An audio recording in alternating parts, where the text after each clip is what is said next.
کہ ایک انسان مردہ تھا، یعنی شرک کے دلدل میں غوطہ لگا رہا تھا. ہم نے اس کو توحید اور ایمان کی توفیق دی اور اس کو زندہ کیا، اس کے اندر ایمان زندہ ہو گیا. ہم نے اس کو ایک روشنی دی، یعنی شریعت کی تعلیمات جن کی وہ پابندی کر رہا ہے اپنی زندگی میں.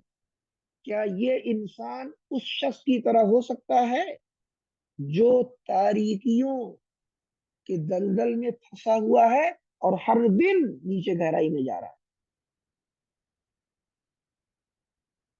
کہا یہ دونوں برابر نہیں ہو سکتے.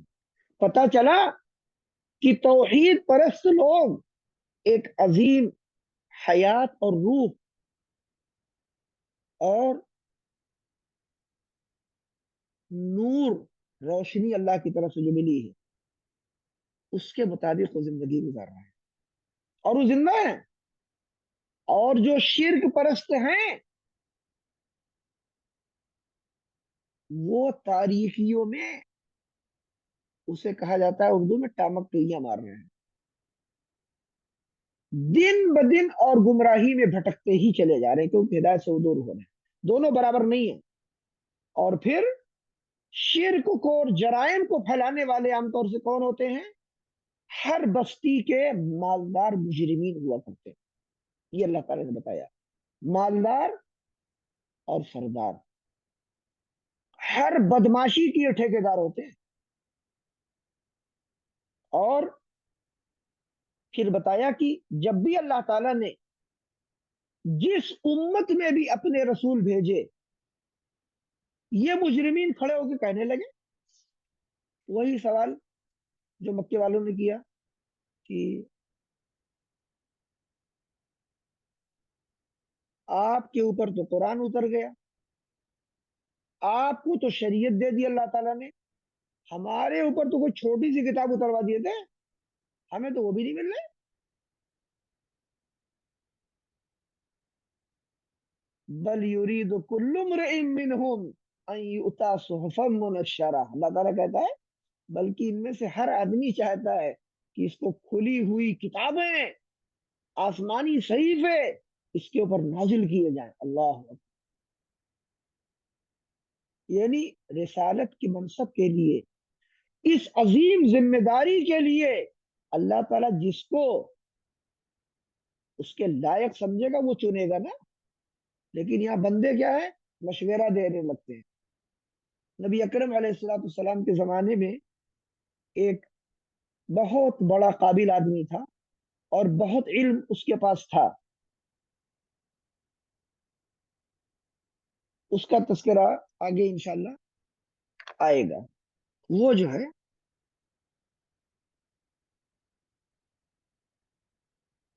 تورات اور انجیل وغیرہ کو پڑھتا رہتا تھا اسلام کے آنے سے پہلے. تو اس نے تورات و انجیل وغیرہ کے اندر یہ بات پڑھی کہ ایک نبی جو آخری پیغمبر ہوگا اس کی بعثت کا زمانہ بالکل قریب آ چکا ہے. ابھی تبھی ایک دو مہینے، ایک دو سال کے اندر اس کی بعثت ہو جائے گی. جو نشانیاں پڑھی تھی اس نے اندازہ لگایا. اور اس نے کیا کیا؟ اس نے توحید پر، قیامت پر، انبیاء علیہ السلام کی صداقت پر، فرشتوں کے متعلق ایمان پر بہت سے اشعار کہے. زبردست اشعار اس نے کہے حقیقت میں، جو شرک سے خالی اشعار. یہاں تک کہ نبی کریم صلی اللہ علیہ وسلم بھی بعض صحابہ سے کہتے تمہیں یاد ہے امیہ کا شعر؟ سناؤ.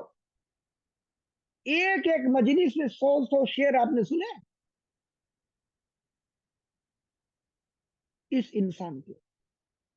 اس کے بعد کیا ہوا؟ اس کے بعد اللہ رب العالمین نے نبی کریم صلی اللہ علیہ وسلم کو نبوت کے لیے چن لیا اور آپ نے مکے میں اپنے نبی ہونے کا اعلان کیا. پہلے آپ نے اپنے خاندان والوں کو بتایا، اس کے بعد صفا کی پہاڑی پر اعلان کیا، اس کے بعد بالعموم اپنا پیغام آپ نے بتایا کہ تمام لوگوں کے لیے. اور پھر کہا تمام انس اور جن کی طرف مجھ کو رسول بنا کر اللہ نے بھیجا ہے. اور رب نے مجھ کو رحمت اللہ عالمین بنایا. مجھ پر ایمان لے آنا ہر جن اور انس پر فرض ہے، اور جو میری پیروی نہیں کرے گا وہ ہمیشہ کے لیے جہنم میں جائے گا. اس بات کی خبر امیہ ابن ابی سلط جو کہ طائف میں تھا اس کو پہنچی. تو اس سے لوگوں نے کہا یہ جو محمد صاحب آئے ہوئے ہیں مکے میں، یہ بالکل وہی توحید اور ایمان، اخلاص، آخرت، جنت، جہنم، حساب کتاب اور قبر میں سوال و جواب، وہی ساری باتیں بیان کر رہے ہیں جو پہلے تم بھی بیان کرتے تھے. تو کیا تم پیروی کرو گے، مان لو گے نبی صلی اللہ علیہ وسلم کو؟ اس نے کہا. پوچھا گیا کیوں؟ کہنے لگا میں اپنے لیے اس مقام نبوت کو پیش کر رہا تھا، اور میں نے امید لگائی تھی سالہ سال سے کہ مجھ کو نبی بنایا جائے گا. لیکن اب میں دیکھ رہا ہوں کہ معاملہ تو میرے ہاتھ سے نکل چکا ہے. اللہ تعالیٰ کو یہ پسند نہیں تھا کہ وہ مجھ کو بنائے نبی. اس کو تو بھائی محمد صاحب پسند تھے، وہ اس نے ان کو چن لیا. اور اس کے بعد یہ شخص کافر جیا، اور جانتے بوجھتے توحید کے دلائل کو جانتا ہوا جنت جہنم پر یقین کے باوجود ایمان نہیں لایا. اللہ تعالیٰ نے اس کی مثال جب دی قرآن میں، سورہ اعراف میں تذکرہ بھی آئے گا انشاءاللہ. اللہ نے کہا کمثل الکلب، کہا اس کی مثال کتے کی مثال. اتنی گندی مثال اس کی دی. اور یہ مثال حقیقت میں ان تمام مجرمین کی ہے جن کے سامنے حق واضح ہوتا ہے، دلائل آ جاتے ہیں، اور وہ باتوں کو سمجھ جاتے ہیں، اور اس کے بعد کہتے ہیں ہم تو لیکن ماننے والے نہیں، آج بڑی سخت ہے، ہم نہیں مانیں گے. یعنی بات حق ہے اور آپ کو سخت نظر آ رہی ہے، تو آپ کہہ رہے ہیں ہم نہیں مانیں گے. تو اس کے لیے یہ مثال ہے قرآن مجید میں. اللہ تعالیٰ کہتا ہے کہ اللہ تعالیٰ جانتا ہے کہ وہ اپنی رسالت کو کہاں مقرر کرے اور کس کو چنے منصب رسالت کے لیے. اور پھر کہا اے ہمارے پیغمبر صلی اللہ علیہ وسلم، آپ پر کوئی ایمان لاتا ہے تو یہ اس کی غرض ہے، نہیں لاتا ہے آپ مت پریشان ہوئیے. وہ مر کر ہمارے پاس ہی آئے گا، اور اس کے بعد جہنم میں اس کا استقبال کیا جائے گا. اور پھر اللہ تعالیٰ نے ایمان والوں کو کہا کہ جس کو اللہ تعالیٰ ہدایت دینا چاہتا ہے اس کے سینے کو اسلام کے لیے کھول دے، اور جسے اللہ تعالیٰ ہدایت کی توفیق نہیں دیتا اس کا سینہ تنگ کر دیتا ہے. اس کے بعد رب العالمین نے فرمایا کہ اللہ تعالیٰ کا سیدھا راستہ وہ ہے جس کی دعوت آپ دے رہے ہیں، اور جس کے متعلق وہی آپ کا رب نازل کر رہا ہے. پھر روز قیامت کا ذکر کیا کہ قیامت کا دن ہوگا، ان سب کو میں وہاں جمع کر کے ان کا حساب لوں گا، چاہے وہ جن ہو اور چاہے وہ انسان ہو. اور ان میں جتنے بھی کافر اور دشمن ہیں انبیاء علیہ الصلوۃ والسلام کے، ان سب کو میں ہمیشہ کی جہنم میں داخل کر دوں گا. اس کے بعد ان لوگوں سے پوچھا جائے گا قیامت کے دن اور جہنم میں پھر کہ الم یاتکم رسل منکم، کیا تمہارے پاس پیغمبر نہیں آئے تھے کیا؟ یہ تم لوگ جو جہنم کی وادیوں میں کیا کر رہے ہو، واکنگ، اور آج کل کہا جاتا ہے انجوائے کر رہے ہو. یہاں جو تو اسے قرآن اس کی تعبیر کیا ہے، فبشرہم، قرآن کہتا ہے بعذاب علیم، دردناک عذاب کی ان کو آپ خوشخبری سنا دیجئے. تو دردناک عذاب کی خوشخبری ہوتی ہے یا تکلیف دہ خبر ہوتی ہے، لیکن قرآن کا اسلوب ہے یہ. تو اس خوشخبری میں جب وہ جہنم میں پہنچیں گے تو ان سے فرشتے کہیں گے تمہارے پاس کوئی پیغمبر نہیں آئے تھے کیا؟ کہ ان پیغمبروں کی دعوت کو قبول کرتے اور اللہ کے نیک بندے بنتے، توحید پر زندگی گزارتے، انبیاء علیہ السلام کی اطاعت اور پیروی کرتے، اور اس عذاب میں تو نہ آتے کم سے کم. وہ کہیں گے ہاں پیغمبر تو آئے تھے لیکن وہ ہم دنیا داری میں پھنسے ہوئے تھے، اور دنیا کی سرداری اور دنیا میں لوگوں کی بات ماننا اور اپنے جاہ و منصب اور مقام کو بچانے کے لیے ہم نے حق بات کو قبول نہیں کیا. اس کے بعد اللہ رب العالمین نے کہا کہ لوگوں کے درجات مقرر کی ہیں اللہ تعالیٰ، کافروں کے اور مجرموں کے، گنہگاروں کے، ان کے مقامات اور درکات ہیں جہنم میں، ان کے اعمال کے مطابق، اور جو ایمان والے ہیں اور جو جنتی ہیں ان کے عمل کے مطابق ان کے درجات ہوں گے۔ جو جتنا عمل کرے گا اور جس قدر اخلاص کے ساتھ کرے گا، جتنے ایمان اور توحید کے ساتھ عمل کرے گا، اس کا مقام جنت میں اتنا بلند ہوگا۔ وَلِكُلٍّ دَرَجَاتٌ مِّمَّا عَمِلُوا، اللہ تعالیٰ نے کہا۔ اور اس کے بعد اللہ رب العالمین نے ساری مخلوق کو دھمکی دی، کہا رب العالمین کو تمہاری ضرورت نہیں ہے۔ اللہ نے کہا میں تمہارا محتاج نہیں ہوں، میں تو غنی اور بے نیاز ہوں، اور جان لو کہ اگر تم باغی ہوئے میرے دین کے راستے سے تو میں تم سب کو تباہ کر کے نئی نسل کو، نئی قوم کو جب چاہوں پیدا کرنے پہ قادر ہوں۔ یہ وعید ہے حقیقت میں۔ اس کے بعد اللہ رب العالمین نے مشرکین عرب کی ان بدعات کا ذکر کیا ہے جو شرکیہ عقائد کی وجہ سے ان میں رائج ہو گئی تھی، اور ان کا تعلق زیادہ تر کن باتوں سے تھا؟ ان کا تعلق تھا مویشی جانوروں کی حلت اور حرمت سے۔ مشرکین عرب نے کیا کیا تھا؟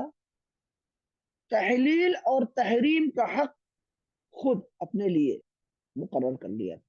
جس چیز کو چاہیں گے، جس جانور کو چاہیں گے کہیں گے یہ حلال ہے، اسے کھا سکتے ہیں، جسے چاہیں گے حرام کر دیں گے اور اعلان کروا دیں گے مکے کے اندر حج میں یا طواف کے دوران کہ آج سے فلاں جانور حرام ہو چکا ہے۔ جس جانور کو چاہیں گے اپنے بتوں کے نام پر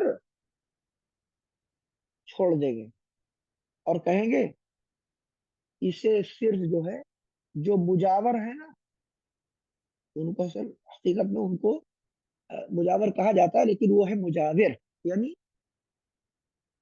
بت پرستی کی جگہ پر اڈا لگانے والے، پڑوسی بننے والے، یہ مجاور کا لفظ ہے، لیکن اردو میں رائج ہے مجاور۔ تو ان جانوروں کو جن کو چھوڑ دیا گیا ہے بتوں کے نام پر، قبروں کے نام پر، ولیوں پیروں کے نام پر، ان کو کہتے تھے کوئی نہیں کھائے گا، ان کو صرف یہ مجاور لوگ کھائیں گے بس۔ جتنے یہاں پر شرک کروانے والے اور شرک کے ایکشن بتانے والے بیٹھے ہوئے ہیں نا، یہ لوگ کھا کے مزے کریں گے۔ اور مشرکین کیا کرتے تھے؟ کچھ جانوروں کو وقف کر دیتے تھے بتوں کے نام پر، اور کچھ کو اللہ تعالیٰ کے نام پر۔ اور اسی طرح کھیتی کس سے کرتے تھے؟ کہتے یہ والا کھیت اس سال جو ہے اس میں جو کھیتی آئے گی وہ فلاں بت کے نام پر، فلاں پیر صاحب کے لیے ہے، جو بھی اس میں غلہ پیدا ہوگا، اور دوسرا والا کھیت اللہ تعالیٰ کے نام پر۔ تو کبھی کیا ہوتا؟ کبھی یہ ہوتا کہ جو کھیت اللہ تعالیٰ کے نام پر ہے اس میں اور پھر دوسرے والے کھیت میں پیدائش کا فرق ہوتا، ایک میں پیداوار زیادہ ہو جاتی اور ایک میں کم ہو جاتی۔ اب وہاں مشرکین پھر ایک نئی شریعت بنا لیتے، کہتے ہاں یہ اس میں جو ہے پیداوار کم ہوئی ہے، بتوں والا جو کھیت وقف کیا گیا تھا، ایسا کرتے ہیں پلٹ دیتے ہیں، اللہ تعالیٰ کا حصہ جو ہم نے مقرر کیا تھا اس کو ادھر کر دیتے ہیں، اور جو کم پیدا ہوا اس کو اللہ تعالیٰ کی طرف کر دیتے ہیں۔ یہ ساری بدماشیاں مشرکین عرب کیا کرتے تھے۔ اس کے بعد بہت سے مشرکین کیا کرتے تھے؟ اپنی ہی اولاد کو قتل کر دیا کرتے تھے، اس خوف سے کہ اپنے بچوں کو کھانا کیا کھلائیں گے، بچے بھی بھوکے مریں گے، اور ہماری پلیٹ میں کھانا کھائیں گے تو ہم بھی بھوکے سوئیں گے، بھوکے مریں گے۔ تو بچہ پیدا ہو اور اسے قتل کر دیا۔ اللہ تعالیٰ نے ایسے لوگوں کی مذمت بیان کی ہے۔ یہ سب کیوں کیا گیا؟ یہ دنیا والوں کے لیے پیغام ہے، بالخصوص امت مسلمہ کے لیے، کہ تم لوگ جو اسلام کا دعویٰ کرتے ہو نا، مشرکین کے نقش قدم پر مت چلو، مت چلنا کبھی بھی۔ اولاد اللہ تعالیٰ پیدا کرتا ہے،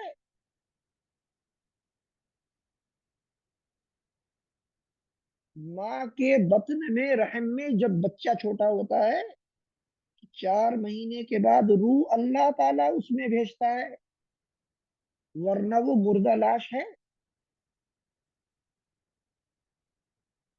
تو اللہ خالق ہے تو رازق نہیں ہوگا، وہی رازق اللہ تعالیٰ کہہ رہا ہے۔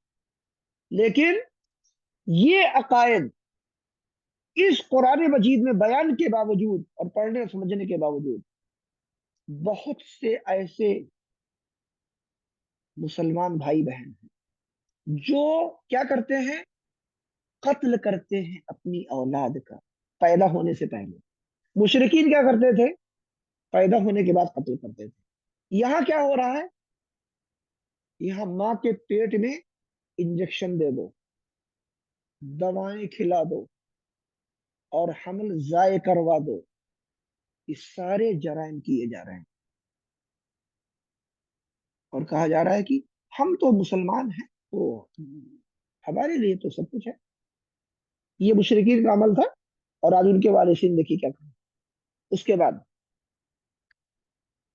مشرکین نے ایک اور کیا، کہا کہ یہ جانوروں کے جو بچے ہوتے ہیں، یہ بچہ جب چھوٹا ہوگا تو ظاہر بات ہے کہ چھوٹا بچہ جب ہوگا بکری کا، 6 مہینے 8 مہینے کا، اس کو ذبح کر کے کھائیں گے تو اس کا گوشت کتنا لذیذ ہوگا اور کتنا ملائم نرم ہوگا۔ تو کیا کہتے، یہ ہمارے مردوں کے لیے ہے، عورتوں کو نہیں کھانا چاہیے، عورتوں کے لیے حرام ہے کہ چھوٹے بچے کا گوشت کھائیں۔ پتا ہے چھوٹا بچہ بھی اس کا گوشت کھائے گی عورت۔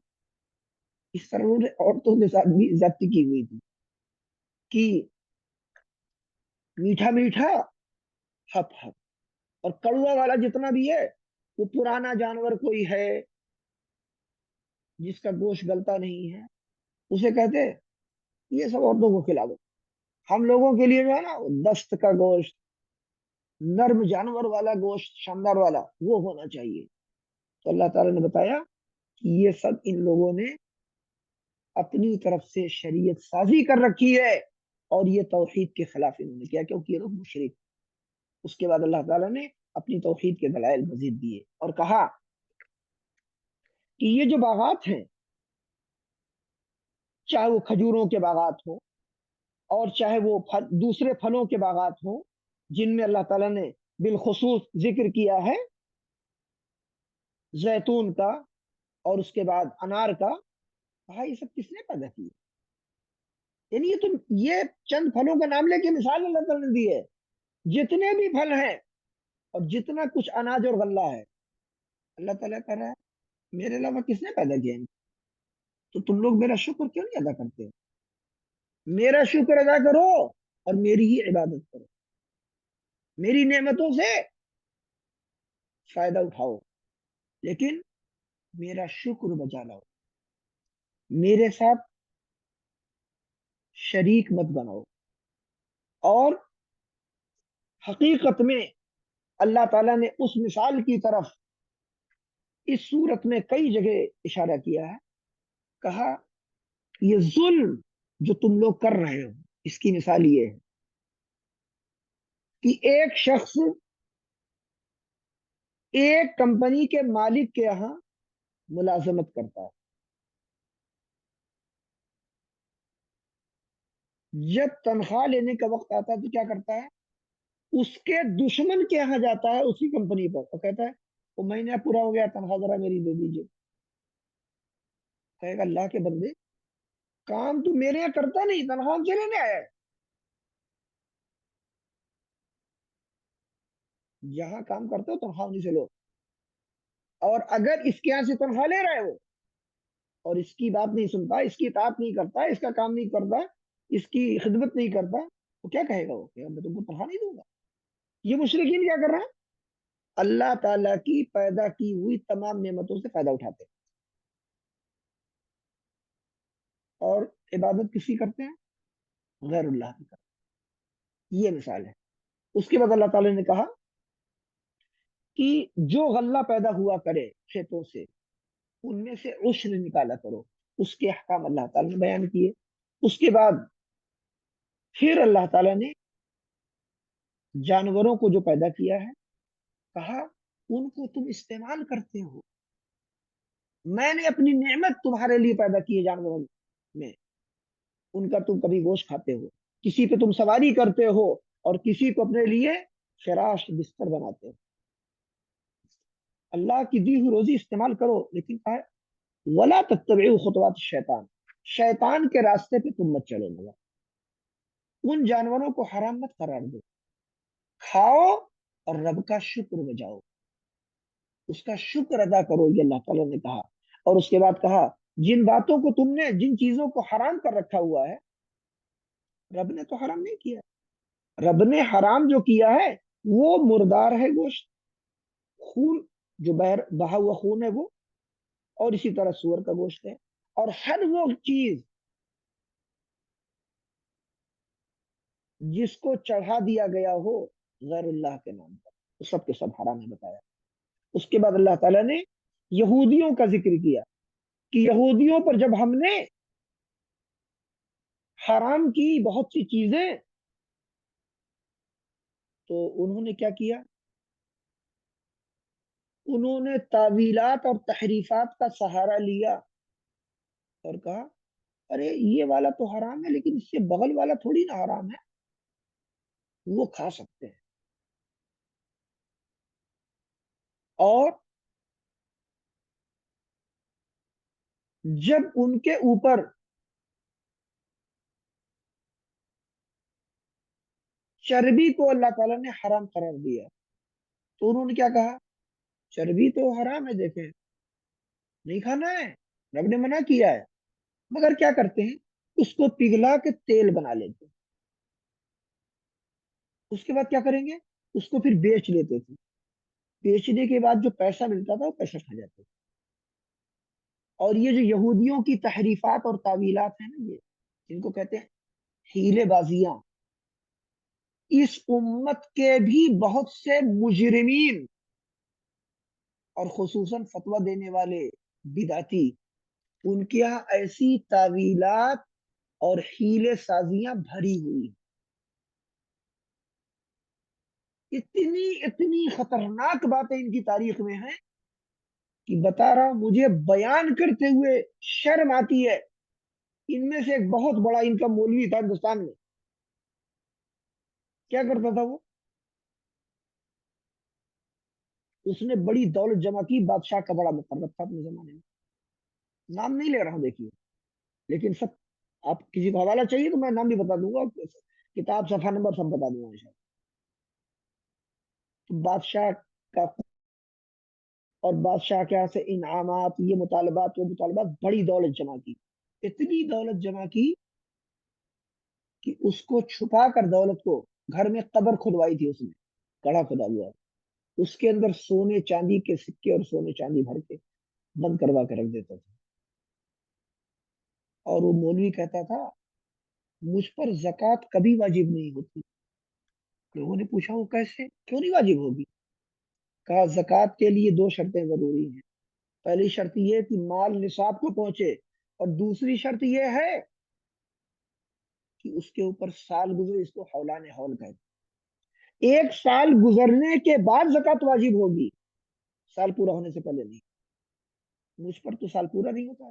کیسے نہیں پورا ہوتا بھائی؟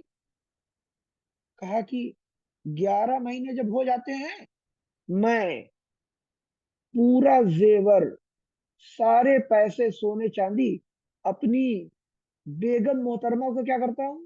گفٹ دے دیتا ہوں۔ 11 مہینے ان کے پاس رہتا ہے، ان کی تحویل میں۔ جب 11 مہینے ان کے پورے ہو جاتے ہیں، وہ مجھ کو اسے واپس تحفہ دے دیتی ہے، اور میں ان کا شکر ادا کرتا ہوں کہ آپ نے بہت کرم کیا کہ میری چیز واپس کی۔ کہا اس طرح زکوٰۃ کبھی زندگی میں مجھ پر واجب نہیں، بتا رہا ہوں اتنے خطرناک واقعات ہیں کہ بہت تکلیف اور درد ہوتا ان باتوں کو سوچنے سے. غریبوں کا حق کھانے والے مجرم، اور وہ بھی دین کے نام پر، فتوی بازی کے نام پر. یہ لوگ کیا تھے؟ یہودیوں کی وراثت پہ عمل کرنے والے. آگے چلیے. آگے اللہ رب العالمین نے مشرکین کی ایک دلیل پیش کی. مشرکین کہتے تھے نبی صلی اللہ علیہ وسلم سے کہ اچھا آپ یہ بتائیے، آپ توحید کی دعوت دیتے ہیں اور کہتے ہیں اللہ تعالیٰ ہر چیز کا مالک ہے، ساری قدرت اور اختیار تو اسی کو ہے، تو اگر وہ چاہتا تو ہم شرک کرتے ہی نہیں، ہمیں روک دیتا شرک کرنے سے. ہم جب بھی بدھ کے پاس جاتے ایک فرشتہ آتا اور ہم پکڑ کھینچ کے پھینک دیتے، ہم رک جاتے.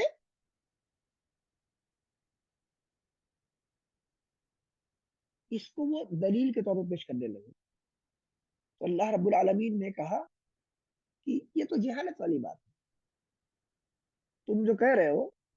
کہا قل هل عندكم من علم فتخرجوه لنا، آپ ان سے کہیے کہ اگر تمہارے پاس علم اور دلیل کی کوئی بات ہے تو وہ نکالو، تم تو صرف اٹکل بچوں باتوں کی پیروی کر رہے ہو. دلیل تو اللہ تعالیٰ کی ہے. قل فللہ الحجت البالغہ فلو شاء لہداکم اجمعین. حجت اللہ ہی کی غالب، اگر وہ چاہتا تو تم سب کو ہدایت دیتا. اس کے لیے کیا ہوتا؟ تمہیں جو اس نے ارادہ، قوت ارادہ اور اختیار دیا ہے نا، اسے اللہ تعالیٰ سلب کر لیتا، چھین لیتا، اور تم کو زبردستی کرتا ایمان پر. تو تمہاری فضیلت کیا باقی بچتی؟ کوئی فضیلت نہیں. تم زبردستی ایمان میں داخل ہو. اس لیے اللہ نے زبردستی نہیں کہ تمہیں اختیار دیا، ارادہ دیا ہے. اور تقدیر میں کون کافر ہے کون نہیں تم اسے جانتے نہیں. جب تم اسے جانتے نہیں تو تقدیر کا حوالہ کیوں دے رہے ہو تم اپنے جرم کے اوپر؟ یہ اللہ تعالیٰ کہہ رہا ہے. اس کے بعد اللہ رب العالمین نے 3 آیتوں میں بڑے عظیم احکام اور 10 وصیتیں نازل کی. یہ وہ 10 وصیتیں ہیں جو تورات میں وصایا العشر کے نام سے معروف ہیں. 10 وصیتیں جو موسیٰ علیہ السلام کو اللہ تعالیٰ نے دی، اور انہوں نے بنی اسرائیل کو کہا کہ ان کی پابندی کرو. اور بعض اہل علم نے لکھا ہے کہ اللہ تعالیٰ نے ان 10 وصیتوں کو ہر نبی کی طرف نازل کیا. اچھا وہ وصیتیں کیا ہیں؟ ان وصیتوں کو یہاں پر بھی نازل کیا قرآن مجید میں، اور وہ بھی سورہ انعام کے بالکل اخیر میں. اس کے بعد اس کے تعلق سے ابن مسعود رضی اللہ عنہ کہتے ہیں کہ جو اس عہد و پیمان کو پڑھنا چاہے، جاننا چاہے، جس پر نبی صلی اللہ علیہ وسلم کی مہر لگی ہوئی ہے زندگی کی آخری سانس تک، یعنی یہ احکام منسوخ نہیں ہوئے، ان کو نہ منسوخ کرنے والا کوئی حکم نہیں آیا، کوئی آیت نازل نہیں ہوئی. یہ احکام قیامت تک کے لیے، اتنی ان کی اہمیت ہے، اور ان پر جنت کا وعدہ کیا اللہ تعالیٰ. کون سے احکام ہیں؟ کہ قل تعالوا اتل ما حرم ربكم عليكم الا تشركوا به شيئا وبالوالدين احسانا ولا تقتلوا اولادكم من املاق نحن نرزقكم واياهم. یہ پورا سلسلہ ہے ان آیات کا. اب ان کے معنی کیا ہے؟ کہ آؤ اے انسانوں، آؤ میں تم پر تلاوت کرتا ہوں، ان باتوں کو بیان کرتا ہوں جنہیں تمہارے رب نے تم پر حرام قرار دیا. پہلی بات کیا ہے؟ اللہ کے ساتھ شرک مت کرنا کبھی بھی. دیکھیے شرک کی مذمت اس صورت میں بار بار آ رہی ہے. توحید کا اقرار اور اعلان کرایا جا رہا ہے، اور شرک کی تردید ہو رہی بار بار. کہا شرک مت کرنا کبھی، اور والدین کے ساتھ حسن سلوک کرنا، اپنی اولاد کے ساتھ بھی حسن سلوک کرنا، دونوں میں ٹکراؤ نہیں ہے. بہت سے لوگ یہ سمجھتے ہیں کہ اگر والدین کے ساتھ اچھا سلوک کیا جائے تو اولاد کے ساتھ حقل بھی ہوگی، اور اگر اولاد کے ساتھ اچھا سلوک کیا جائے تو کچھ لوگ سمجھتے ہیں والدین کا حق مارا جا رہا ہے. یہ غلط سوچ ہے.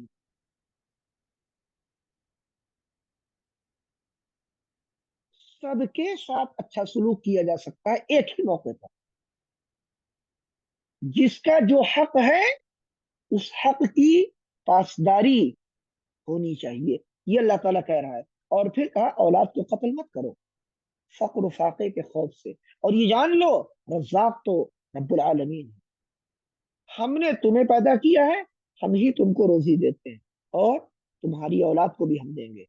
اور کہا جتنی بھی برائیاں اور جرائم ہیں، ڈھکے چھپے، چھوٹے بڑے، کا سب سے دور رہو، یہ وعدہ لیا اللہ تعالیٰ نے۔ اسی لیے اس سورت کا ایک نام ہے، اس سورت کا محاجت المشرکین نام ہے اس کا۔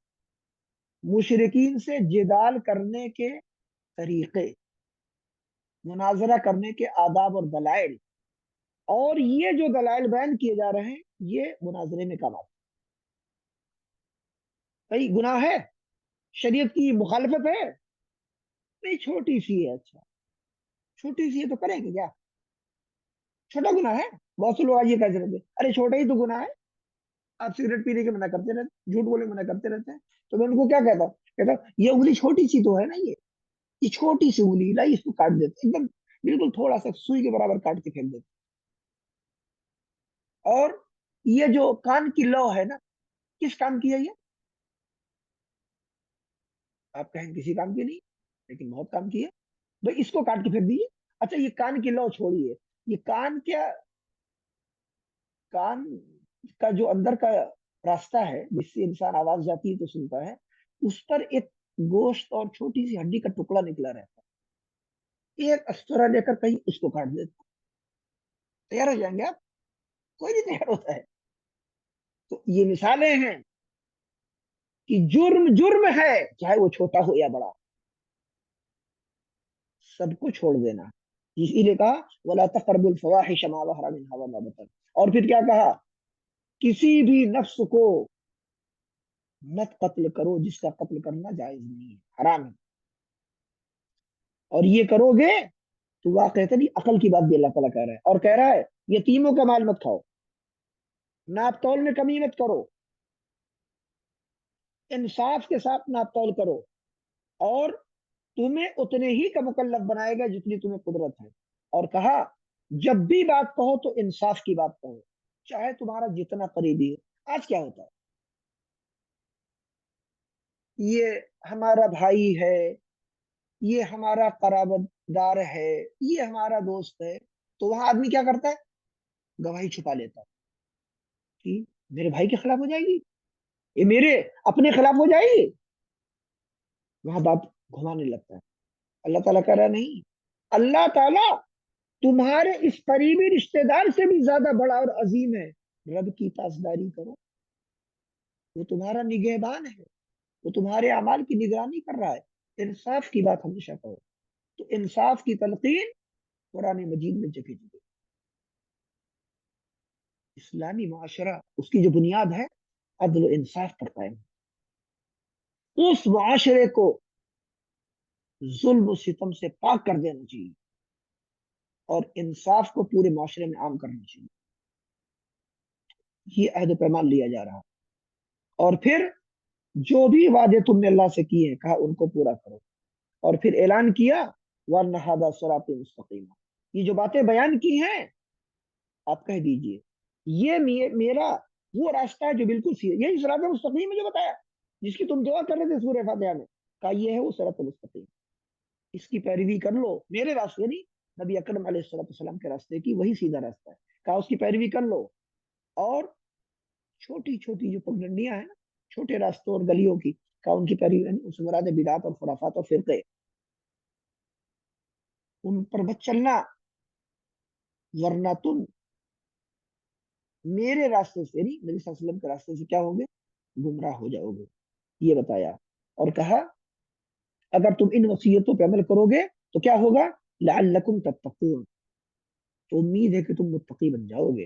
اور اس کے بعد اللہ تعالیٰ نے کہا کہ اے مسلمانوں، ہم نے تم سے پہلے ایک عظیم کتاب موسیٰ علیہ السلام کو دی تھی، ان کی قربانیوں کو قبول کر کے، وہ کتاب ہدایت تھی، وہ کتاب رحمت تھی۔ اور جب ہم نے اپنے عظیم الشان اور سب سے محبوب ترین پیغمبر کو تمہارے درمیان بھیج دیا، تو ہم نے وجود کی سب سے بڑی کتاب یعنی قرآن مجید اپنے اس محبوب پہ نازل کی ہے۔ تم اس مبارک کتاب کی پیروی کرو، اس کی تعلیمات کو سیکھو اور ان پہ عمل کرو اور اللہ سے ڈرو، لعلکم ترحمون، تب تم پر اللہ کی رحمتیں نازل ہوں گی۔ پتہ چلا کہ جن کو دنیا اور آخرت میں اللہ کی رحمت چاہیے، انہیں چاہیے کہ وہ اللہ تعالیٰ کی کتاب قرآن مجید کو پڑھیں، لکھیں، سمجھیں، سیکھیں اور اس کے معنی کو قید کریں اور اپنا محاسبہ کریں کتنا عمل کر رہے ہیں۔ یہ کریں گے اللہ تعالیٰ ان پہ رحم کرے گا۔ اس کے بعد اللہ تعالیٰ نے کہا کہ بہت سے لوگ کہتے تھے پہلے جب قرآن نہیں اترا ہوا تھا کہ اگر ہمارے پاس بھی کتاب آتی، جیسے یہود و نصارہ کے پاس، یہود کے پاس تورات اللہ نے بھیجی اور نصرانیوں کے پاس جو ہے انجیل اتاری، تو عرب کے لوگ کہتے تھے ہمارے پاس تو کوئی آسمانی کتاب نہیں، اگر ہمارے پاس کوئی کتاب ہوتی تو ہم ان سے زیادہ نیکوکار اور بہت بڑے شریعت کے پیروکار بن جاتے۔ تو اللہ تعالیٰ نے کہا اب تمہارے پاس کتاب آ چکی ہے، دلائل بھی آ چکے ہیں، ہدایت کا پیغام بھی آ چکا ہے، رحمت کی تعلیمات بھی آ چکی ہیں، لیکن تمہارا رویہ کیا ہے؟ تمہارا رویہ تو بالکل الٹا ہے، اور تم جس نبی کی سچائی کو مانتے اقرار کرتے ہو، اس کی امانت کا کلمہ پڑھتے ہو، تم اس نبی کو جھٹلا رہے۔ یہ اللہ تعالیٰ کہہ رہا ہے، اور پھر کہہ رہا ہے کوئی بات نہیں، ہمارے پاس عذاب تیار ہے، تم کو عذاب چاہیے نا، تم ہمارے پاس آ جاؤ، ہم تم کو جہنم میں پہنچا دیں گے۔ اس کے بعد اللہ تعالیٰ نے قیامت کے منظر کا ذکر کیا ہے، کہا کہ یہ لوگ انتظار کر رہے ہیں کہ فرشتے ان کے پاس آئیں یا آپ کا پروردگار آئے یا اللہ تعالیٰ کی نشانیوں میں سے کوئی بڑی نشانی آئے، لیکن یہ جان لیں کہ جس دن اس کی نشانیوں میں سے کوئی نشانی آ جائے گی، بڑی جو قیامت سے پہلے علامات کبریٰ جن کو کہا جاتا ہے، جس سے دجال کا نکلنا ہے، اور وہ جانور جو نکلے گا جو لوگوں کی پیشانی پر مہر لگاتا رہے گا، یہ مومن ہے، یہ کافر ہے، اور اسی طرح عیسیٰ علیہ السلام کا نزول ہے، دجال کا نکلنا عیسیٰ علیہ السلام کا نزول ہے، اور سورج کا مغرب سے طلوع ہونا ہے، یہ بڑی نشانیاں مراد ہیں۔